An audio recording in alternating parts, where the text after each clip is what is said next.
Student, welcome to Genic education. तो previous video में हमने बात किया था सीआरओ के बेस्ड क्वेश्चंस के बारे में, जिसमें हमने देखा था बैंडविड्थ, ठीक है, राइज टाइम, ओके। उसके बाद क्या मैंने देखा था, इनपुट इंपेडेंस, उसकी कैपेसिटेंस के बारे में, ठीक है, और एटीन्यूएशन फैक्टर क्या होता है वो देखा था, प्रोब कैसे रोल प्ले करता है सीआरओ का, ठीक है। तो अब आज हम देखने वाले हैं सीआरओ में जो मेन पर्पस होता है सीआरओ का, ठीक है, जिसके लिए हम यूज करते हैं, ठीक है, उसके बारे में हम देखेंगे। और वो क्या होता है, वाईटी मोड, ये one of the main purpose है। दूसरा पर्पस क्या होता है, एक्स वाई मोड, ठीक है। तो वाईटी मोड हम लोग देखते हैं, ये इस पे बेस्ड बहुत सारे क्वेश्चंस आते हैं गेट में, ठीक है, तो इसको समझना इंपॉर्टेंट है और ये बहुत ईजी है। सारे जितने भी सीआरओ के जितने भी कॉन्सेप्ट्स है वो सारे ईजी हैं, ठीक है, इसमें कुछ भी नहीं है। तो आप इसको अच्छे से पढ़िए और इसमें मार्क्स बिल्कुल लेके आइए, ठीक है, गेट में। तो वाईटी मोड में क्या होता है हमारे पास, ये समझते हैं, ठीक है। तो वाईटी मोड में देखिए, सबसे पहले मुझे बताइए वाईटी मोड मतलब, अगर मैं इसको एक्सिस में, ये वाई एक्सिस हो गया और ये क्या हो गया, एक्स एक्सिस। अगर मैं यहां पर बोल दूं एक्स एक्सिस में टाइम शो हो रहा है और वाई एक्सिस में जो वाई गिवन है, ठीक है, ये क्या बन गया आपके पास, वाईटी। समझ में आ रहा है। और सीआरओ का स्क्रीन भी क्या होता है, दो एक्सिस होते हैं उसमें, ठीक है, एक वाई एक्सिस एक एक्स एक्सिस, ठीक है। तो इस मोड में एक्स एक्सिस में क्या होगा, टाइम होगा। समझ में आ रहा है, टाइम होगा। और मुझे बताइए टाइम, जो क्लॉक आप देखते होंगे टाइम का, वो क्या होता है, बहुत सारे यहां पर जो इंटरवल्स होते हैं वो किस नेचर के होते हैं, क्या एक क्लॉक मतलब टाइम लीनियर नेचर का होता है या फिर नहीं होता है। अगर आप क्लॉक को देखेंगे तो हर एक जो डिवीजन है वो equal amount of time show करता है। मतलब ये क्या हुआ, क्लॉक कैसा होता है, एक लीनियर नेचर का होता है। समझ में आ गया। बहुत ही बेसिक तरीके से मैं समझाऊंगा इस टॉपिक को, ओके। तो ये क्लॉक क्या होता है, एक लीनियर नेचर का होता है। और मैंने क्या दिखाया यहां पर, टाइम, ओके। तो ये भी मैं क्या लूंगा, एक लीनियर नेचर का लूंगा, ठीक है। समझ में आ गया। अब हम समझते हैं वाई एक्सिस में क्या देंगे, ठीक है, वाई एक्सिस में क्या होने वाला, समझ में आ रहा। तो वाई एक्सिस में क्या होगा, तो इसके पहले मैं एक थोड़ा सीआरटी बना लेता हूं।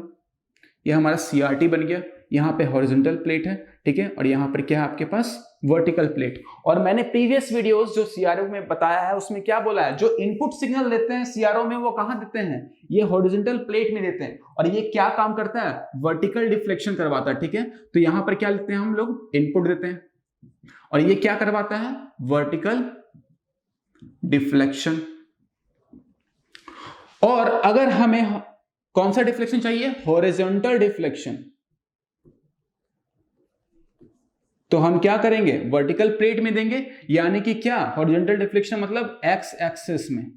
मतलब यहां पर क्या लिया मैंने, एक्स एक्सिस, टाइम को लिया है। समझ में आ रहा है। तो सबसे पहले बताओ, जो हॉरिजॉन्टल डिफ्लेक्शन हो रहा है, ठीक है, और जो टाइम मैंने लिया है, टाइम लिया हॉरिजॉन्टल डिफ्लेक्शन में, और टाइम क्या हो रहा है, लीनियर होता है, ठीक है। तो यहां पर जो सिग्नल देंगे हम, वो क्या चाहिए, एक लीनियर सिग्नल। और एक लीनियर सिग्नल कैसा दिखता है, कुछ इस टाइप से।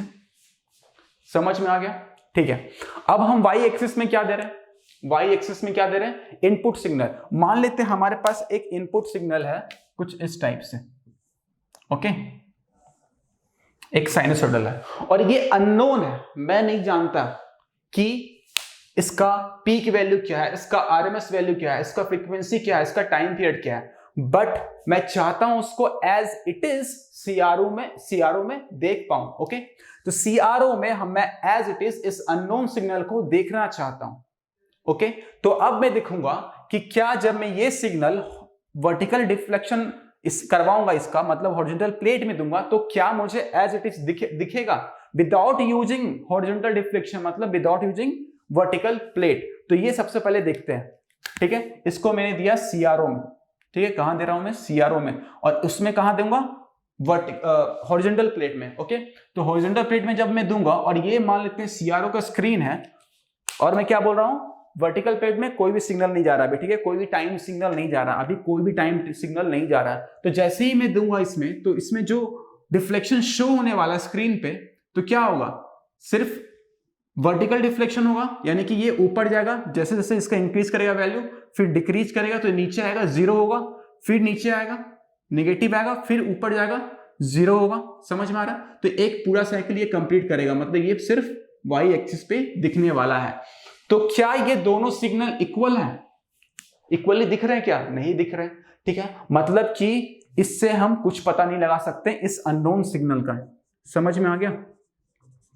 इस अननोन सिग्नल का मैं कुछ भी पता नहीं कर सकता हूं इसके बारे में, अगर मुझे सिर्फ ऐसा डिफ्लेक्शन दिखा। समझ में आ रहा है? ये कैसा डिफ्लेक्शन है? ये 1D दिख रहा है। समझ में आ रहा है? ये 1D है और ये क्या है? ये 2D है। और 2D के लिए मुझे एक और एक्सिस में डिफ्लेक्शन करवाना जरूरी है। वो कहां से आएगा? जल्दी बताओ, ये कहां से आएगा? ये हॉरिजॉन्टल डिफ्लेक्शन से आएगा, यानी कि एक्स एक्सिस में डिफ्लेक्शन से आएगा। और एक्स एक्सिस में क्या दिया था? टाइम दिया था, जो कि क्या होता है? लीनियर होता है। टाइम लीनियर होता है, समझ में आ रहा है? सिंपल, टाइम लीनियर होता है तो मुझे क्या करना पड़ेगा? एक लीनियर वेव देना पड़ेगा वर्टिकल प्लेट में, ठीक है। अगर मैं इस वेव का बात करूं जो कुछ इस टाइप से है, ये क्या है? एक लीनियर वेव है और इसको क्या बोलते हैं? सॉटूथ वेव फॉर्म, ठीक है। तो सॉटूथ वेव फॉर्म दूंगा मैं, और क्या मैं ये वेव फॉर्म बाहर से दूंगा या सीआरओ इंटरनली जनरेट करेगा? तो ये सीआरओ यहां पर क्या करने वाला? वाईटी मोड में इंटरनली जनरेट करने वाला है एक सिग्नल, और वो कैसे करेगा? आपका स्वीप जनरेटर से। समझ में आ रहा? स्वीप जनरेटर से,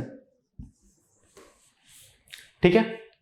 तो इसका मतलब क्या हो रहा है कि वर्टिकल हॉरिजॉन्टल प्लेट में हम एक वेवफॉर्म दिए, क्या? अननोन वेवफॉर्म, जिसकी वजह से डिफ्लेक्शन कैसे होगा? वर्टिकल डायरेक्शन में। और फिर मैंने एक वर्टिकल प्लेट में एक लीनियर वेवफॉर्म दिया, क्योंकि टाइम क्या होता है? लीनियर होता है, तो मुझे एक लीनियर वेवफॉर्म देना पड़ेगा।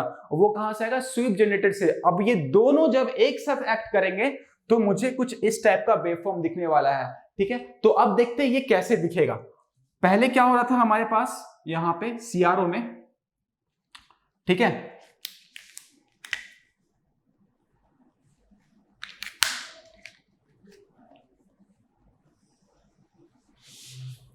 पहले क्या हो रहा था कि सिर्फ वर्टिकल डिफ्लेक्शन हो रहा था, ये ऊपर गया नीचे गया, ऊपर गया नीचे गया। अब मैं क्या बोल रहा हूं? एक लीनियर वेवफॉर्म दो, किसमें? एक्स डायरेक्शन में।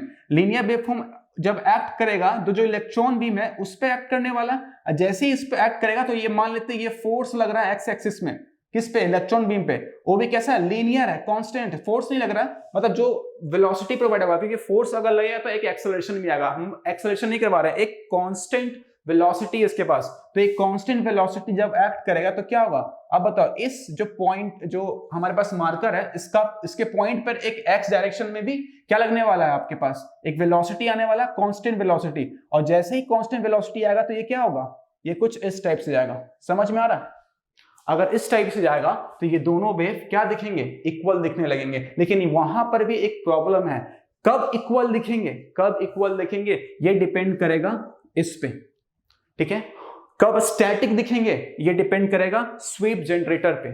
स्वीप जनरेटर किस टाइम ऑन हो रहा है? समझ में आ रहा है? किस टाइम ऑन हो रहा है मतलब किस टाइम ट्रिगर हो रहा है। तो ट्रिगरिंग सर्किट जो होता है वो भी बहुत इंपॉर्टेंट बात है, ठीक है।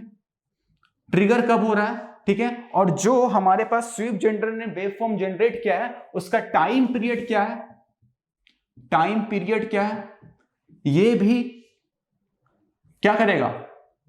हमें बताएगा कि जो वेवफॉर्म दिखने वाला है सीआरओ में वो स्टैटिक होने वाला है या मूव करते दिखेगा, या तो फिर क्या दिखने वाला है, मतलब अच्छे से दिख पाएगा कि नहीं, वो कौन डिसाइड करेगा? ट्रिगर सर्किट और टाइम पीरियड। कैसा देखना चाहते हैं वो ट्रिगर सर्किट डिसाइड करेगा, और टाइम पीरियड इसका स्वीप जनरेटर का डिसाइड करेगा कि स्टैटिक है या फिर मूव कर रहा है वेवफॉर्म। समझ में आ रहा है इतना चीज? तो ये सब चीजें आपको पता होने चाहिए अच्छे से, ठीक है। ट्रिगर के बारे में, टाइम पीरियड के बारे में, ठीक है। तो ट्रिगर में दो पार्ट होता है हमारे पास, ठीक है। ट्रिगर में कितने होते हैं? दो पार्ट हमारे पास होते हैं। अब वो दोनों पार्ट देखते हैं। ट्रिगर में क्या क्या होता है, ठीक है।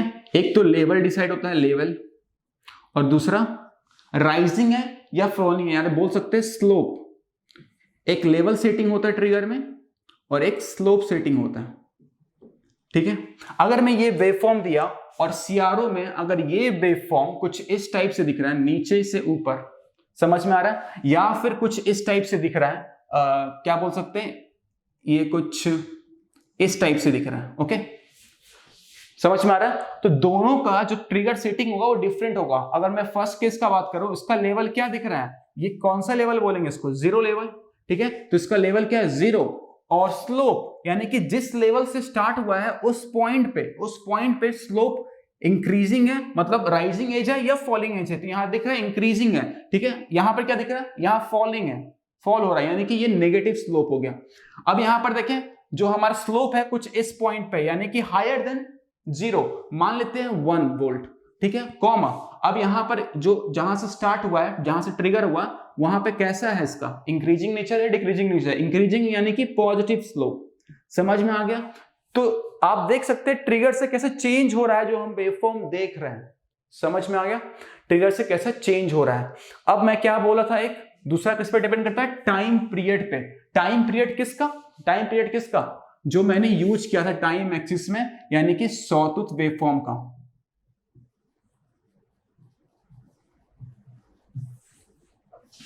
सॉटूथ वेवफॉर्म का जो मैंने टाइम पीरियड बात कर रहा हूं मैं यहां पर, वो किसका टाइम पीरियड है, सॉटूथ वेवफॉर्म का। अगर सॉटूथ वेवफॉर्म का पीरियड इसके पीरियड से मैच नहीं करता है तो क्या होगा, ये वेवफॉर्म मुझे स्टैटिक नहीं दिखेगा। स्टैटिक मतलब क्या हो गया कि अगर इसका पीरियड मान लेते हैं ये है t, तो जो हम यहां पे सॉटूथ वेवफॉर्म जनरेट करेंगे इसका भी पीरियड क्या होना चाहिए, t। समझ में आ गया। या तो फिर क्या बोल सकते हैं, अगर मैं 2t लूंगा तो सॉटूथ का भी क्या होना चाहिए, 2t। समझ में आ रहा है। अगर मैं 3t लूंगा इस सिग्नल का, 3t यहां पे आएगा तो सॉटूथ का भी क्या होना चाहिए, 3t। तब जाके वो क्या दिखने वाला है, एज इट इज ये सिग्नल जो हम दे रहे थे, अननोन सिग्नल, ठीक है। अगर हम इस टाइप से नहीं देंगे, सॉटूथ वेवफॉर्म का पीरियड सेट नहीं करेंगे, तो क्या होने वाला, हमारा प्रॉब्लम आएगा यहाँ पे। और ये पीरियड भी आप सेट कर सकते हैं, ठीक है। और ये कहां से जनरेट होता है, हमारे पास सिग्नल जो एक्स एक्सिस में जा रहा है वो इंटरनली जनरेट होता है स्वीप जनरेटर से। समझ में आ गया। तो ये बेसिक चीजें कुछ आपको पता होना चाहिए, ठीक है। और इससे बहुत सारे क्वेश्चंस बन जाएंगे क्योंकि आपको समझ में आ रहा है कि कैसे वेवफॉर्म दिख रहा है वाईटी फॉर्म में, ठीक है, कैसा डिफ्लेक्शन होता है और क्यों ऐसा दिखता है।